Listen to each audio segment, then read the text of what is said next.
This channel does not promote any violent, harmful, or illegal activities. All content provided by this channel is meant for an educational purpose only.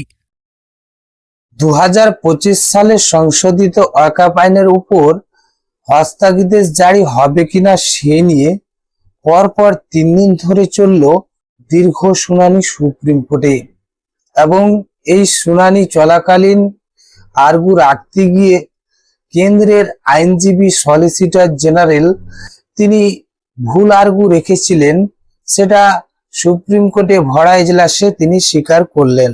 এবং আজকে 22 মে 2025 তারিখে supreme কোর্টের কি পর্যবেক্ষণ শুনানিতে কি কি তথ্য উঠে এলো, কোন আইনজীবী কি আর্গু রাখলেন, সমস্ত বিষয়টা আপনাদের মাঝে তুলে ধরবো। অবশ্যই আপনারা প্রতিবেদনটার সাথে থাকবেন।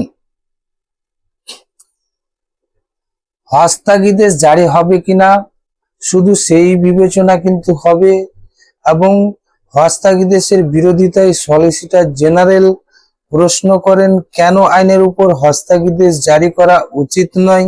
তা নিয়ে কেন্দ্রের তরফে শীর্ষ আদালতে সওয়াল করেন সলিসিটর জেনারেল তুষার মেহতা।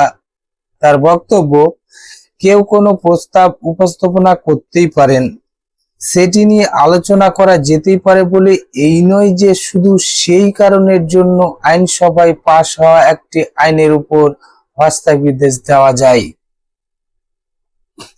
হিন্দুরা মসজিদ বানাতে চাইলে ওয়াকফের বদলে ট্রাস্ট তৈরি করতে পারেন। মামলাকারী পক্ষের অন্যতম অভিযোগ হলো সংশোধিত আইনের মাধ্যমে অমুসলিমদের ওয়াকফ তৈরির অধিকার কেড়ে নেওয়া হচ্ছে। যদিও মেহতার বক্তব্য 1923 সাল থেকে 2023 সাল পর্যন্ত যে কোনো মুসলিম ওয়াকফ তৈরি করতে পারতেন। 2013 সালের আইনে মুসলিম শব্দটি বদলে যে কোনো ব্যক্তি যুক্ত করা হয়েছে। সলিসিটর জেনারেল আদালতে জানান, যদি কোনো হিন্দু সত্যি ওয়াকফের জন্য সম্পত্তি দিতে চান তিনি কোনো ট্রাস্ট তৈরি করতে পারেন। সেবামূলক পদক্ষেপ হিসাবে মসজিদ তৈরি করতে পারেন। যদি কোনো হিন্দু মসজিদ তৈরি করতে চান তবে ওয়াকফ তৈরির কি দরকার, তিনি তো ট্রাস্ট তৈরি করেই সেটি করতে পারেন। ওয়াকফ তৈরি এবং ওয়াকফের দান এক বিষয় নয়। কেন্দ্রর সলিসিটর জেনারেলের বক্তব্য, ওয়াকফ তৈরি করা এবং ওয়াকফ সম্পত্তি দান করা ভিন্ন বিষয়। তিনি বলেন, সেই কারণে মুসলিমদের জন্য 5 বছরের ধর্ম পালনের কথা বলা হয়েছে, যাতে কাউকে প্রতারিত করতে ওয়াকফের ব্যবহার না হয়। ধরে নেওয়া যাক আমি হিন্দু হিসাবে ওয়াকফের জন্য কিছু দান করতে চাই, সেটি করাই যেতে পারে। তিনি আরো বলেন, একজন অমুসলিম কিভাবে ওয়াকফ তৈরি করতে পারেন, তিনি চাইলে ওয়াকফকে সম্পত্তি দান করতে পারেন। আইনটি কেন হস্তানির্দেশ রাখা যোগ্য তা আদালতকে বোঝাতে হবে। প্রধান বিচারপতি গগৈ দ্বিতীয়ার্ধের শুনানির শুরুতেই মামলাকারী পক্ষকে জানিয়ে দিয়েছেন, আপনাদের এই বিষয়টি আদালতকে সন্তুষ্ট করতে হবে যে আইনটি এতটাই স্বেচ্ছাচারী যে সেটিকে হস্তানির্দেশ রাখা উচিত। ভুল মন্তব্য করেছিলাম, আদালতে মানলেন সলিসিটর জেনারেল। ওয়াকফ মামলায় সওয়ালের একটি পর্যায়ে কেন্দ্রের সলিসিটর জেনারেল তুষার মেহতা জানান, বুধবারের সওয়ালে তিনি একটি ভুল মন্তব্য করেছিলেন। বুধবার মেহতা জানিয়েছিলেন ওয়াকফ বোর্ডের ভূমিকা নিরপেক্ষ। সেই প্রসঙ্গেই ওয়াকফের সঙ্গে হিন্দুদের দানের সম্পত্তির ফারাক বোঝাতে গিয়ে তিনি বলেছিলেন, হিন্দুদের দান সংক্রান্ত বোর্ড শুধুমাত্র ধর্মীয় কাজের সঙ্গে যুক্ত, তবে ওয়াকফের সম্পত্তি বিভিন্ন ধর্মনিরপেক্ষ কাজেও ব্যবহার হয়। এই মন্তব্য যে ভুল ছিল তা বৃহস্পতিবার আদালতে মেনে নেন আইনজীবী সলিসিটর জেনারেল। আইনজীবী সলিসিটর জেনারেল বলেন, আমি গতকাল একটি ভুল মন্তব্য করেছিলাম, হিন্দুদের দান সংক্রান্ত বোর্ডগুলি ধর্মীয় এবং সেবামূলক উভয় কাজেই করে। আমি বলেছিলাম শুধু ধর্মীয় কাজ।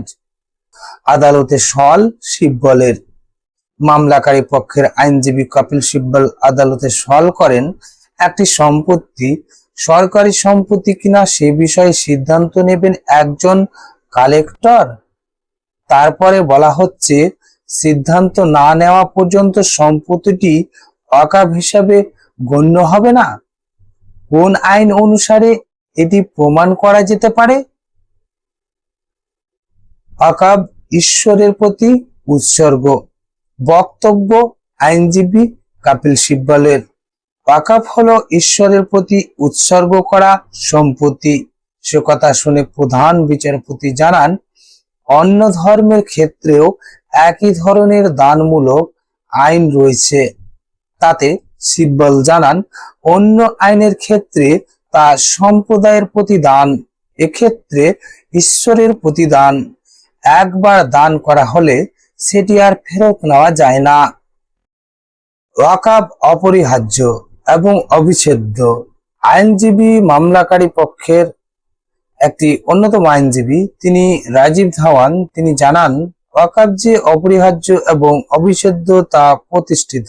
এটি দানের অংশ যা ইসলাম ধর্মের 5টি স্তম্ভের অন্যতম। এদিকে সমীক্ষা দেশের মাত্র 9% অঞ্চলে। সলিসিটর জেনারেল এর আগে যৌথ সংসদীয় কমিটির রিপোর্ট নিয়ে মন্তব্য করেছিলেন। সেই প্রসঙ্গে মামলাকারী পক্ষের আইনজীবী অভিষেক মনু সিংভি তিনি জানান, মেহতার বক্তব্য অনুসারে 28টি রাজ্যের মধ্যে 5টিতে এবং 8টিতে কেন্দ্রীয় শাসিত অঞ্চলের মধ্যে 4টিতে সমীক্ষা হয়েছে। এই পরিসংখ্যান দেশের মাত্র 9% অঞ্চলের বলে দাবি মনু সিংভির। ওয়াকফের অর্থ ব্যাখ্যা আইনজীবীর। মামলাকারী পক্ষের আইনজীবী এ এম দাবের বক্তব্য, ওয়াকফ শব্দটি এসেছে আরবি শব্দ ওয়াকাফা, যার অর্থ হলো বন্ধন। তার কথায়, কোনো ব্যক্তি যত বেশি ওয়াকফে সম্পত্তি দেন তত বেশি ঈশ্বরের কাছাকাছি পৌঁছে যান। শুনানি শেষে অন্তর্বর্তী রায়দান সুপ্রিম কোর্টের, অর্থাৎ অন্তর্বর্তী রায়দান হস্তগিতে।